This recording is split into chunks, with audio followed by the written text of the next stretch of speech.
Hey guys, do you like what you hear? It's a song called BS Artist by Friday Dies. It's on a CD called Return of the Witch. This was a band that was actually on the underground scene in the mid-80s through the late 90s. And the band ended up breaking up, they went in different directions, and now they're getting back together and working on some new material. You can check them out on Spotify or anywhere that you can stream music, and their website at fridaydies.com, where there's also some great apparel that you can pick up. Again, check them out at fridaydies.com, and now let's get back to the music.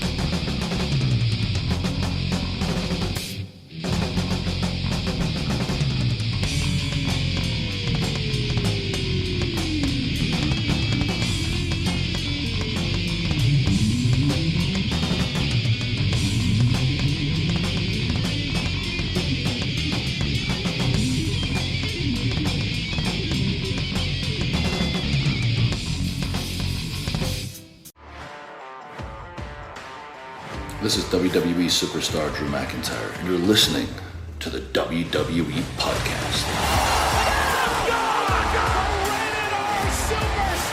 The champ is the one that everybody wants, me. Becky Lynch is going to WrestleMania. Claymore! Austin 316 says I just whipped your ass. This is my idol. You're going to acknowledge me. All right, everybody, welcome to the WWE Podcast here on this, it's Wednesday, January 17th, 2024, and there's actually going to be 3 episodes coming out tonight with the mailbag and everything else. This is going to be a bit of a different day. I apologize for getting this out a day late with Raw. It's actually a day and a half late, but I was feeling very much under the weather last night. There was just no way that I was going to be able to record because I had a fever and I splitting headache. There was just no way, right? So I just want to let you guys know, that I know it was late, but here we are. Let's talk Monday Night Raw, everybody, as we get closer to the Royal Rumble. And we had a fairly eventful Monday Night Raw. R-Truth continues to be a whole lot of fun to watch. And didn't they even put R-Truth in the beginning graphics of the Judgment Day? I think they actually did that, right? Where R-Truth is in like the black robe, and it's the graphics for when the Judgment Day comes out. I'm pretty sure that he actually put himself in there. So R-Truth continues to be an absolute bright spot of Monday Night Raw. I do wonder what the shelf life of this is, though. This doesn't seem to be something that's going to be alive in, say, 3 to 5 months. I don't know what the end game is. I'm thinking WWE doesn't know what that end game is either, because I don't think that they had a plan for this, as it has kind of taken on a life of its own with R-Truth and the Judgment Day. This has not been something I think that they thought out and said, oh, this is going to be a weekly segment that people are going to love. And by the way, R-Truth is going to be one of the top sellers in merch. I mean, if you had told me just a couple months ago that R-Truth was going to be one of the top selling T-shirts of all time, then I wouldn't have believed you. And this to me is a lot of fun. And again, I don't know how long it's going to burn, but we are definitely lining the pockets of R-Truth for the time being, and good for him, because it is awesome. Do they actually have, I gotta look at WWE shop. Do they have a Tom and Nick Mysterio shirt? Is that really, is it a thing? Hang on. Let me look at WWEshop.com. Oh my God, they do. All right. So if you haven't seen what I'm talking about with R-Truth, go to WWEshop.com, look at the Judgment Day merch, and there's a shirt there that says 3 Amigos, and it's a picture of R-Truth with with Dominic Mysterio wearing 2 different outfits, and he has his arms around them both, and he has it just says Tom and Nick Mysterio. It's that may be one of the best T-shirts I've ever seen. This is just. It's one of those things that they caught lightning in a bottle with. I do see, though, that their T-shirts on WWE Shop are they've gone up in price. $33 for that shirt. Whatever happened to $25? That was the standard, wasn't it? What the heck happened? But this is great. Tom and Nick Mysterio. R-Truth is going to turn the entire group babyface. I mean, you add that to the fact that Rhea Ripley is arguably more of a babyface than Becky Lynch is, which we'll get to that in a minute too. This group is pretty close to turning babyface. I mean, you've got two of their members that are, assuming that R-Truth is one, that are super over, and the crowd loves them, and they try to get people to hate Rhea, and it's not happening. So this is great, guys. Go pick yourself up a Three Amigos Tom and Nick Mysterio t-shirt. And it's got, by the way, what's great is R-Truth in the t-shirt is wearing a t-shirt that has the other t-shirt they're selling. It's great. It is just, my God. Okay, let's get into the actual Raw here. Let me start out. I was going to start out with Rhea and Becky. I'm going to start out with Jinder and with Seth Rollins. Now, the idea going into Jinder Mahal and the Seth Rollins world title match was that you knew that Jinder Mahal had almost no chance of winning. None. You knew that going in, it was just going to be, how good of a match can it be? Does someone interfere? And it ended up being a decent match and a moment where we all collectively held our breaths. The moment when the briefcase went off the skull of Seth Rollins, and then we had Jinder Mahal hit the Colossus. You can't tell me there was a moment when you said, "Oh my God, oh my God, it could happen." And it didn't, but there was that moment when it was a absolutely believable false finish. And really, that's all you can ask from this match is, can they make me believe, and can they put on at least a decent match? And they did both of those things. And also seeing the Indus Veer Mahan and Sangha, seeing them in the main event of Raw, albeit on the ring, outside of the ring as in supporting role. That is the most that they've done in about a year on WWE television. So that's a good thing to get them a little bit of exposure, and it makes sense for them to come out and support Jinder, being that they're somewhat of a faction right now, but they're not getting a lot of airtime. In fact, almost no airtime in the last 6 months. So that was a good thing, and I'm very curious to see where Jinder goes from here. I know that many people expect him to kind of go back into the ether or into hiding. I don't think so. I think we'll see more of Jinder Mahal in the next several weeks, and not in the title picture, of course, not any major storyline. But I think that you could have Jinder Mahal and Veer Mahan and Sangha do something significant. You could have them, attack baby faces that are not in a major title picture. You could have them do several things, but right now they aren't going to be in the. I think that they've kind of peaked for the time being.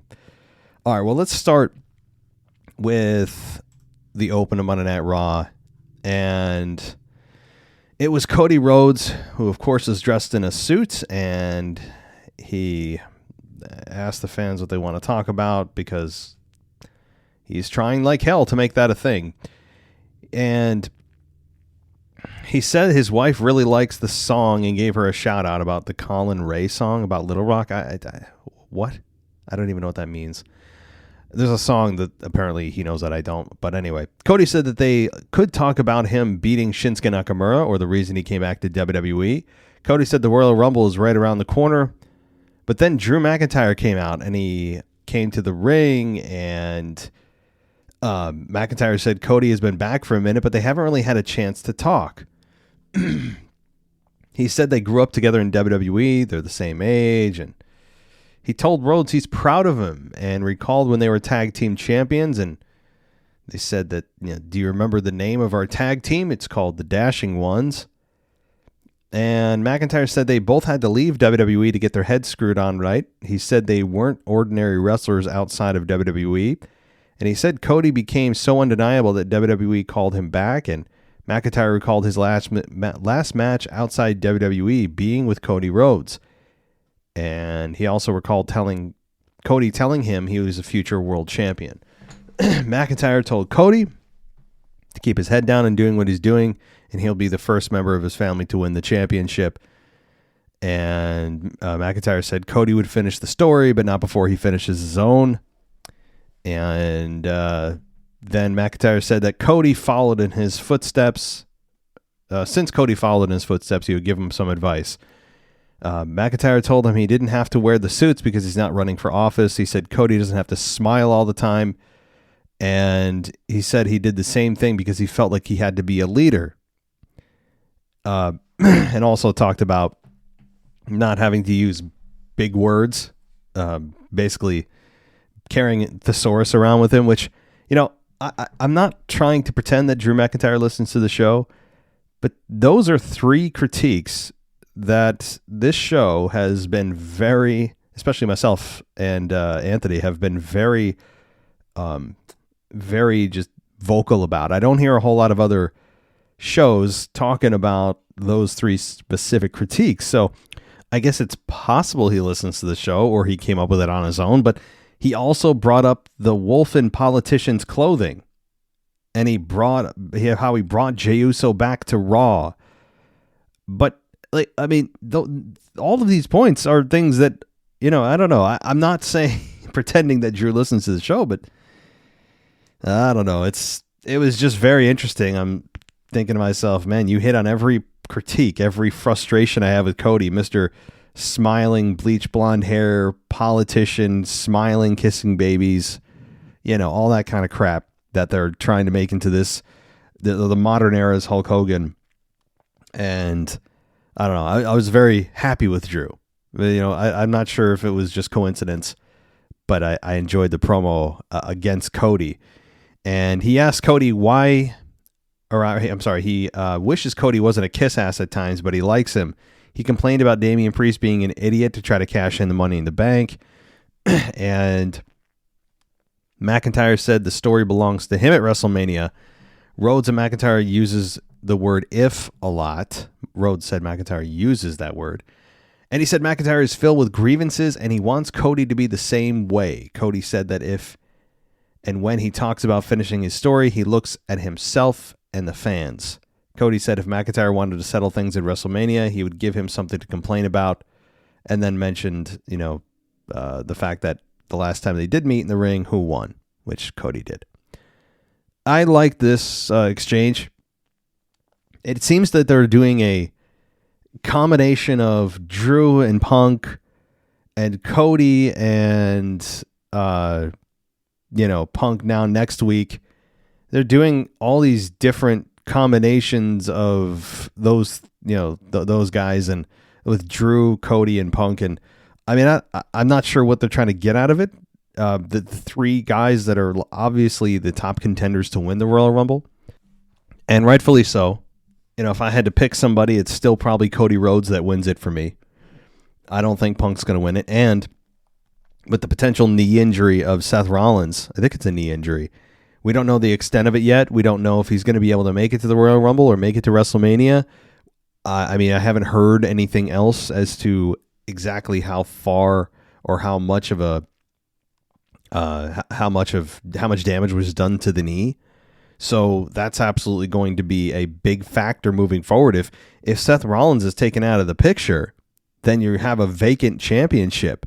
You have a vacant world title. And what do? A tournament? You could. Makes sense. So I think that's probably where they'll go. If Seth Rollins has to vacate that world title, that'll be awful for him, given WrestleMania is right around the corner. But we'll learn more. Maybe he'll be able to fight through it. And it'll ironically be something that has nothing to do with his back that we were told is hanging on by a thread, and yet he injures his knee. So, but we'll see. We'll see. Hopefully it is nothing too serious for Seth. Okay, first match up, we have DIY, Johnny Gargano and Tommaso Ciampa taking on Dom and JD. This match was pretty long, 18 minutes. and it ended with DIY beating Dom and JD. The finish was Dom going for a 619. Gargano blocked it. Ciampa sent Dom to the ringside area, and then McDonough went after Ciampa, who battled back and tagged in Gargano, and then DIY hit their meat in the middle finish on JD McDonough, and Gargano got the victory for his team. So the woes of the Judgment Day continue to show themselves here as DIY picks up the victory, and the losses continue to rack up here for the Judgment Day, who continue to show cracks in their foundation and tension between Rhea and Damien Priest. But the match was really good here, and I think it is much more akin to, from what I understand, what they showed in NXT. It's much more of that style that people wanted them to bring over. That's a good thing. And I think that this is a more of a, dare I say, statement victory for DIY, who has kind of been bland. If you've never seen them in NXT, you look at them and say, I don't really know what they bring to the table here other than just decent wrestling. I don't really feel their characters, but now this is something I think that they can absolutely hang their hat on, and getting a victory over anyone in the Judgment Day right now is a big deal. So Indy Hartwell and Candice LeRae took on Chelsea Green and Piper Niven. This match went, get this, 3 minutes and 30 seconds. So if you just do some basic math, okay, this match was 6 times shorter than was the previous men's tag team match. So again, if you want me to take the women's tag team division seriously, or pretend that there's a division at all for the women in the tag team genre, you can't give me 3 minutes and 30 seconds. I'm not asking for 15 to 20 minutes, but even 8 to 10, and you give us 3.5 minutes, especially after they just did a men's tag team match that went 18 minutes. It becomes even more of an eyesore for WWE. Now, Indy Hartwell and Candice LeRae did beat Chelsea Green and Piper Niven, which actually, I mean, to me, I'd rather have Chelsea Green continue to be on the rise here with Piper Niven. I think they're a decent tag team. They've got some good chemistry. And Chelsea Green is so unlikable. She's almost likable. It's kind of a weird contrast of feelings I have for Chelsea Green. And, they were the previous women's tag team champions. So now they're just losing left and right. And anyway, the bigger issue is just the women's tag team division as a whole getting consistent airtime, and not just 1 minute, 2 minute, 3 minute matches. Okay, this is it's inexcusable, really. It just is. And these 4 women are capable of a lot more. So, all right. Nia Jax's video then showed her being dominant over her opponents, and Jax said that no one will beat her in the Royal Rumble. And then Rhea Ripley was shown watching the video while Dom and the rest of Judgment Day stood by. And Dom asked Ripley who she thought Jax was talking about, and Ripley said she had to go address her division.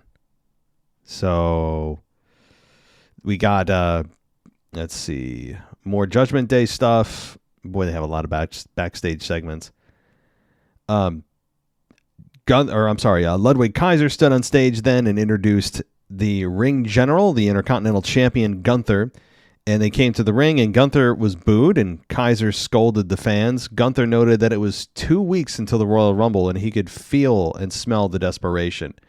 He said he thought he could smell excrement since they were in Arkansas. That was pretty funny. Gunther's awesome. He said that he watched while he was away and saw other wrestlers arguing over who would win the Royal Rumble and WrestleMania. Gunther recalled entering the Rumble in the number 1 spot last year and being 1 elimination away from winning it, which obviously it was Cody Rhodes, who, by the way, came in number 30 and won the Rumble, but we're not supposed to remember that. It's ridiculous. But Gunther said he lasted longer in the Rumble than anyone in history, so this year he would win the Rumble match and main event WrestleMania. He shifted his focus to the injury Giovanni Vinci suffered and the revenge that Kaiser got last week when he left Kofi Kingston lying. And Gunther said Kaiser showed grit, confidence, and courage and said, well done, and he hugged Kaiser. So all seems well for now in Imperium. But then we got Xavier Woods coming out, and it was at least for the... Now you guys know I'm no big fans of the New Day. Not fans of them at all, actually. But I was glad to see that they didn't have Xavier Woods coming out with the trombone and pretending all is well. He came out pretty serious, and he said that he and Kaiser have a problem. Woods said that Kaiser was the reason that Kingston wasn't at Raw, and Woods challenged Kaiser to a match and said he could accept. And he said he asked Kaiser if he had to ask his daddy for permission first. A "Who's your daddy" chant broke out, but Kaiser did accept the match. So this match between Kaiser and Woods ended in a disqualification when we had, Kaiser throwing an office chair at Woods, but then Woods kicked Kaiser's knee and slammed the office chair on top of his back for the DQ. So Woods actually caused the DQ. And after this, Woods grabbed a folding chair and kicked it into his face. And Kaiser placed Woods over the ring steps and got a running start, but Woods recovered and hit a standing double stomp. And Kaiser ended up retreating through the crowd after the referee was holding Woods back. So, again, Woods being serious is a nice change. You forgot he actually could be serious after 8 years of being just kind of jokester of a character and having to hold his microphone like a wine glass every single time he comes out, which even that's starting to annoy me. But it's nice to see Woods do this. And honestly, we've seen Woods in some pretty big moments and some more serious moments that actually, I think, overshadow all of his hokiness. And one of those moments, if you remember, was Bobby Lashley. It was inside Hell in a Cell. Do you remember this? A couple of years ago. And when he was facing Bobby Lashley, I remember I was thinking, okay, here we go. This could be the start of Woods' serious career. And nothing really came of it, which was disappointing. But we've seen all we need to see with this jokester character. Woods is capable of more, and we are seeing it. It's nice to see Woods not always make an inside joke or breaking the fourth wall or, whatever kind of nonsense and sophomoric humor they find to be entertaining. This is a side of him, I think, is untapped because he can wrestle and he can take a bump. So hopefully this is something that they realize and decide to capitalize on, because, honestly, what's left of the New Day? Is there anything left to do other than set up for a potential Big E return, which, I've been predicting that for 18 months now. But outside of that, which I could see happening, because when Kofi Kingston comes back and eventually Giovanni Vinci comes back, you could have Big E come back, and then it's 3-on-3. And eventually Big E could be the one to take the belt from Gunther. And I think your top two contenders when it comes to who could be the one to take the belt off of Gunther are Big E, if he returns, and to me, the even more likely is Jey Uso. Hey guys, do you like what you hear? It's a song called BS Artist by Friday Dies. It's on a CD called Return of the Witch. This was a band that was actually on the underground scene in the mid-'80s through the late 90s. And the band ended up breaking up, they went in different directions, and now they're getting back together and working on some new material.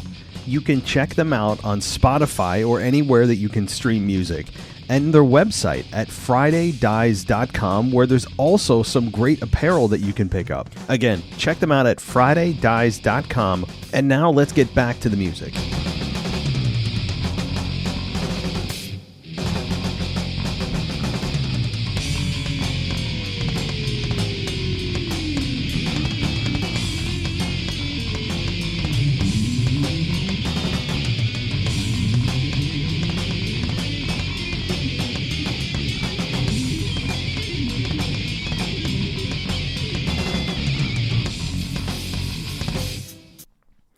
So when it comes to the Intercontinental Championship again, I think that Gunther is very close to dropping it. I think the farthest he'll go is WrestleMania. I would love to see Gunther in a world title match.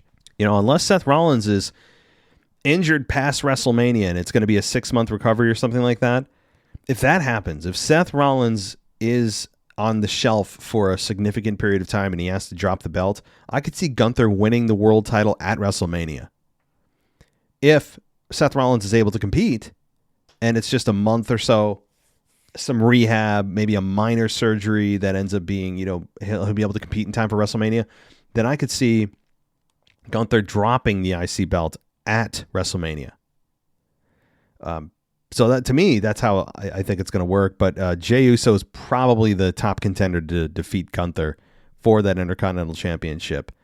And I think it's going to happen probably at WrestleMania, unless plans drastically change. And I think the Seth Rollins injury is going to be a significant factor if it's a long-term recovery for Seth. All right. People are making somewhat of a big deal about the stage last night, the different stage set that WWE used for Raw.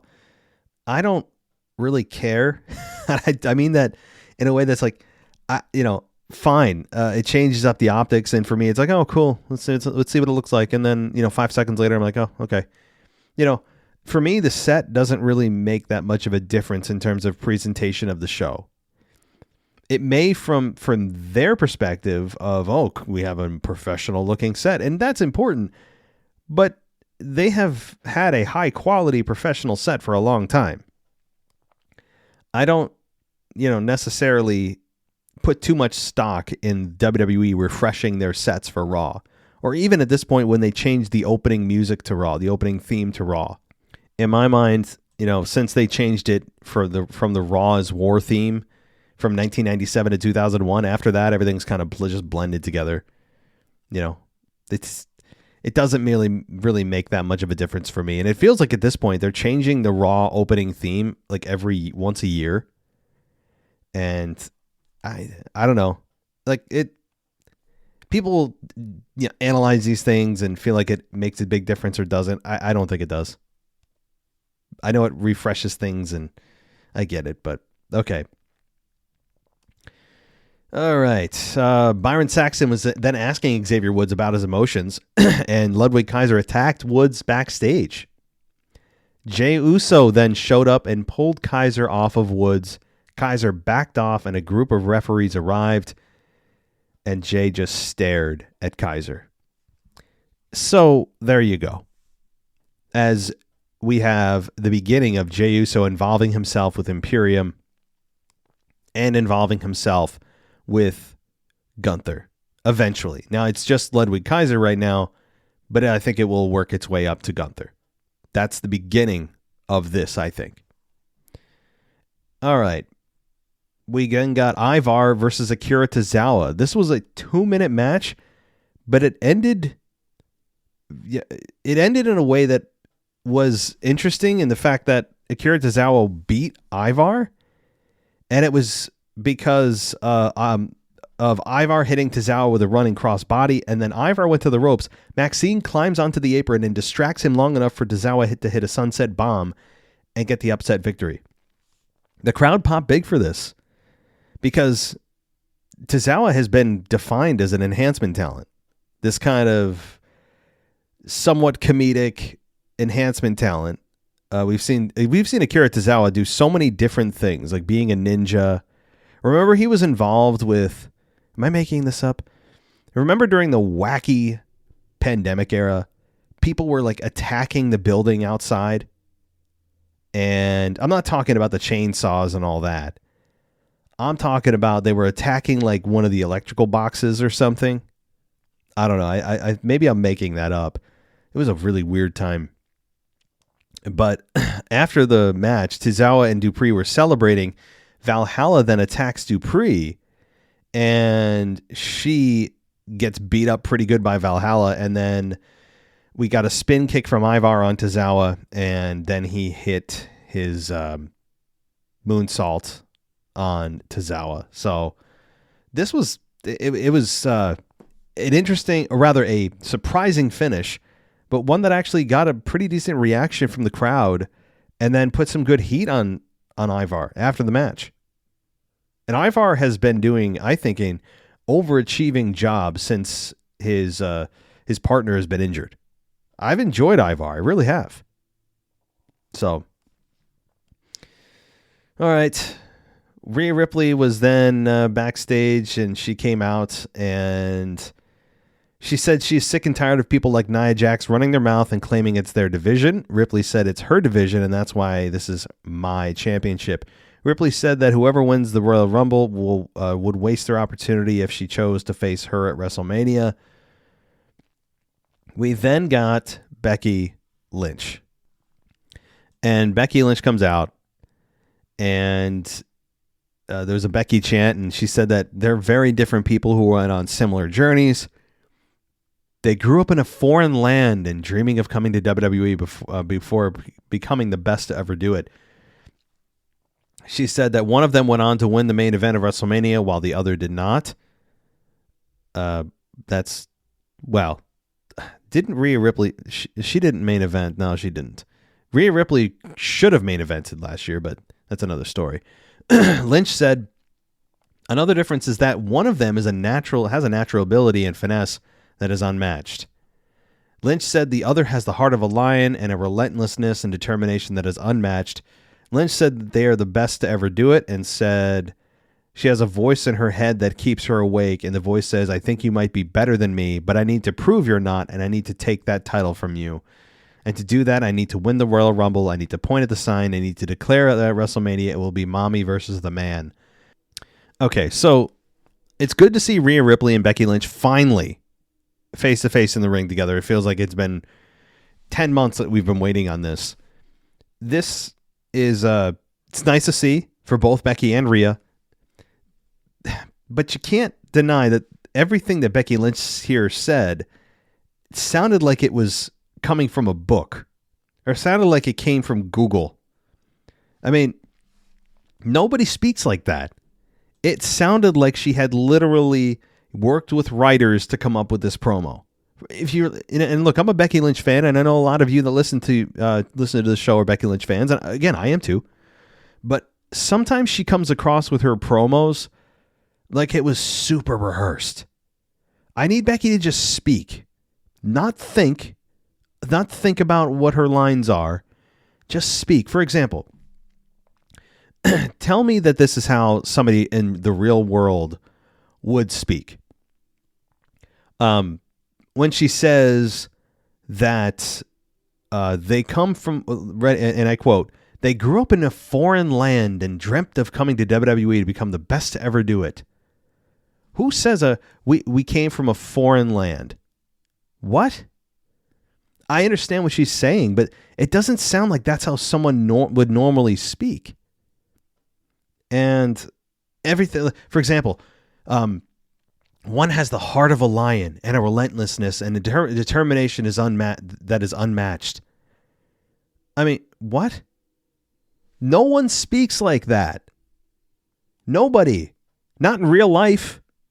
This is where it becomes too crafted. I understand exactly what she's saying. I get it.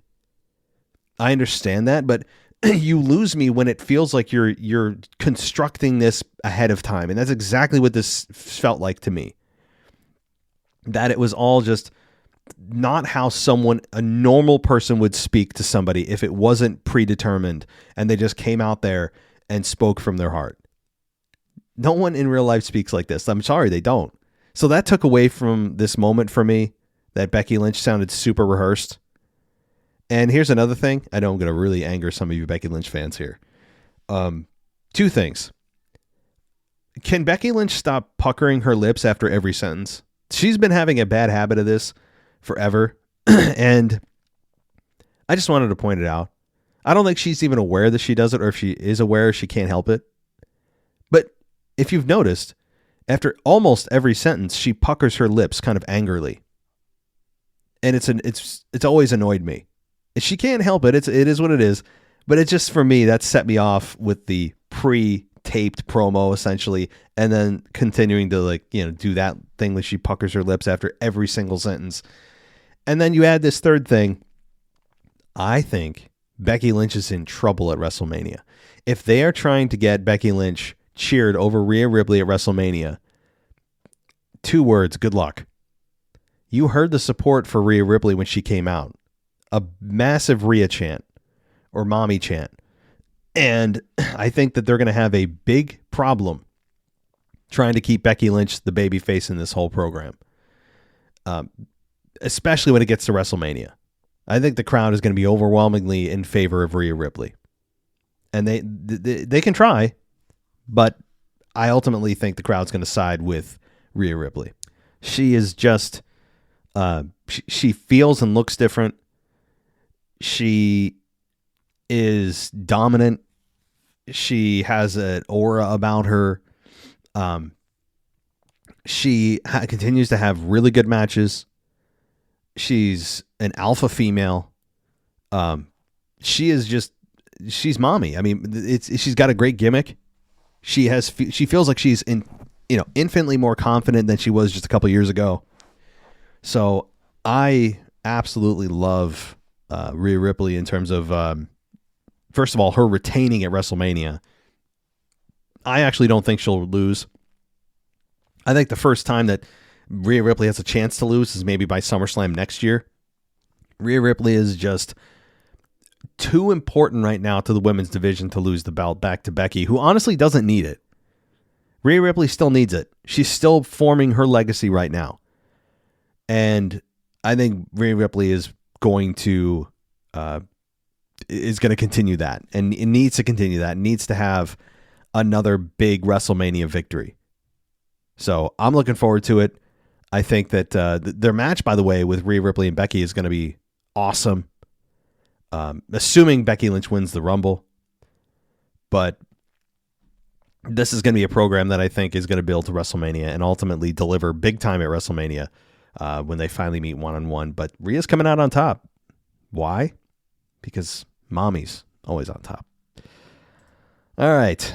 That feels weird to say. Okay. Let's continue to the Undisputed Tag Team Champions of Damien and Finn versus The Miz and R-Truth in a non-title match. This went 8 minutes, and it ended with Damien Priest and Finn Balor beating The Miz and R-Truth. So the Judgment Day get a victory here. And this was a lot of fun for the in-person or the live crowd. That R-Truth kind of just confusion in the match of what he should do and shouldn't do. And, he's giving people money in the ring, and he gave Finn Balor money in the ring. It's a lot of fun. And he ends up getting beat by Damien Priest, who was very hesitant to attack R-Truth. And I'm sure they'll be fine next week. R-Truth will write it off as something he just had to do, and he understands why he did it to try to fool, or pretend that he's not part of the group, but he really is. So R-Truth will find some kind of creative way to pretend that this is all okay. So it'll make it that much more fun. And it didn't really hurt R-Truth or The Miz losing here. But R-Truth, or rather The Miz, who was on a roll as a babyface, has kind of cooled off. So hearing or seeing The Miz take a backseat to R-Truth right now, if you're a Miz fan in the babyface run, R-Truth is overshadowing The Miz right now. And it's kind of weird, given The Miz was not on fire, but he was heating up pretty good as a babyface. Heating up real good, especially with the whole Gunther situation, the match he had with Gunther, nearly winning the Intercontinental Championship again, all that. It was a lot of fun to watch, and now R-Truth has kind of come back into the picture in a big way.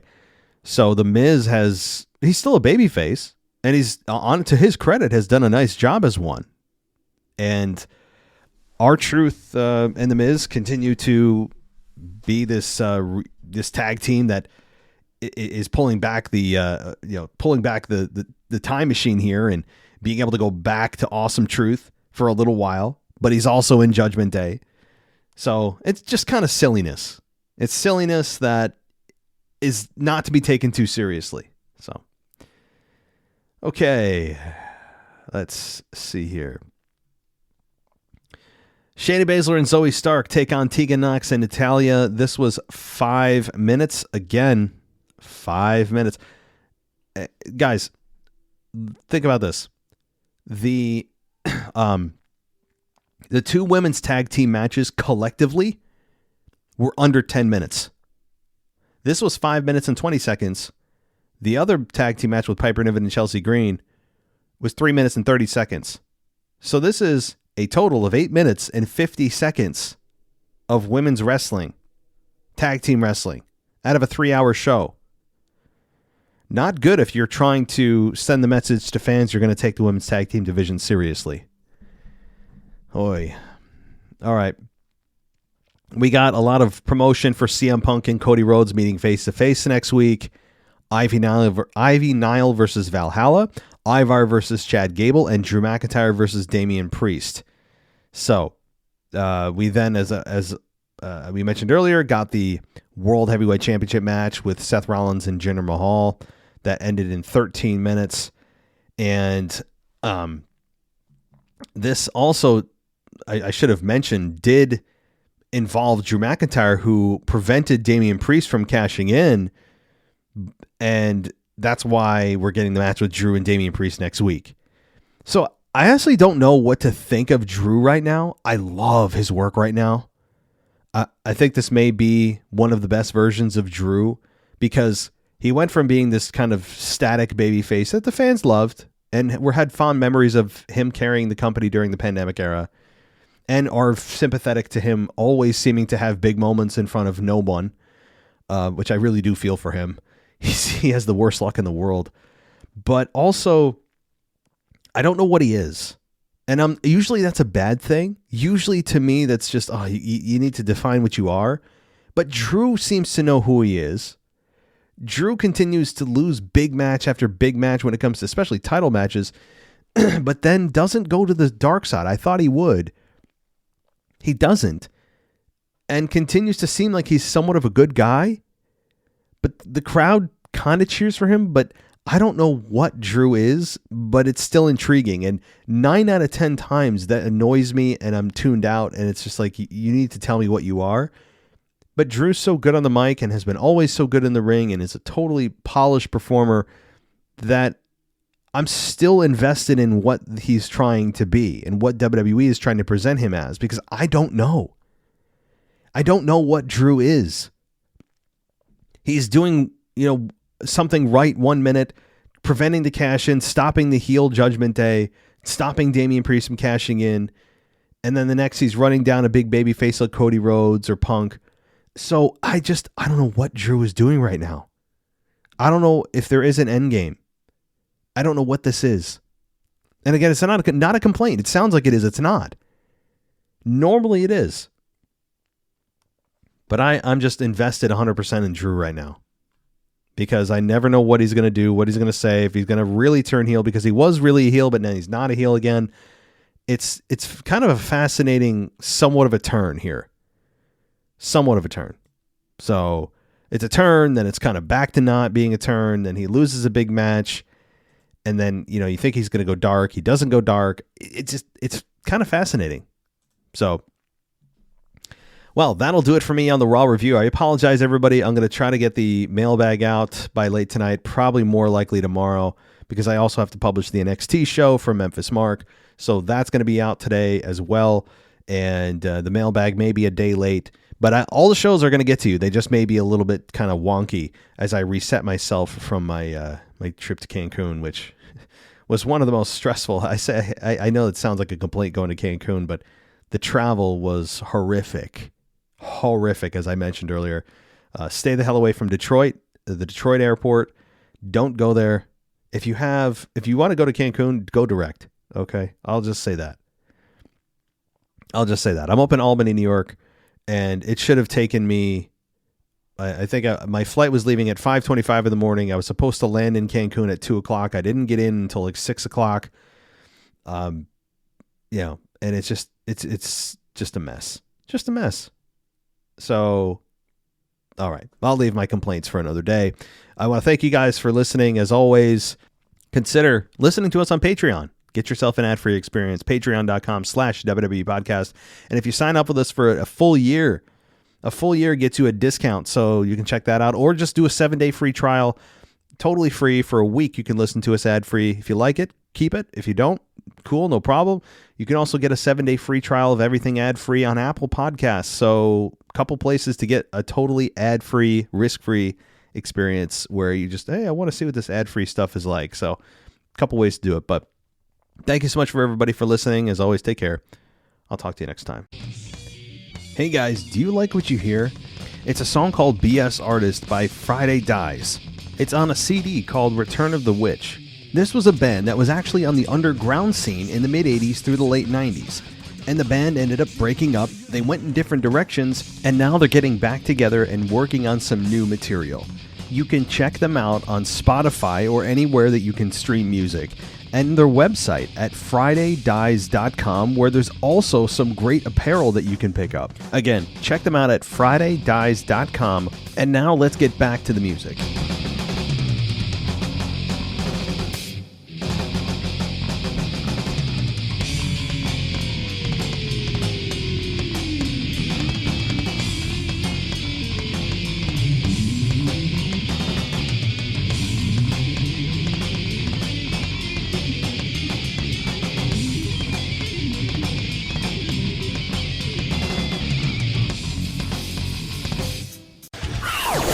Thanks for listening to the WWE Podcast. Don't forget to subscribe on your favorite podcast app so you don't miss a show, or head to WWEpodcast.com. And for all of these shows ad-free, head over to patreon.com/WWE Podcast. Until then, we'll see you next time.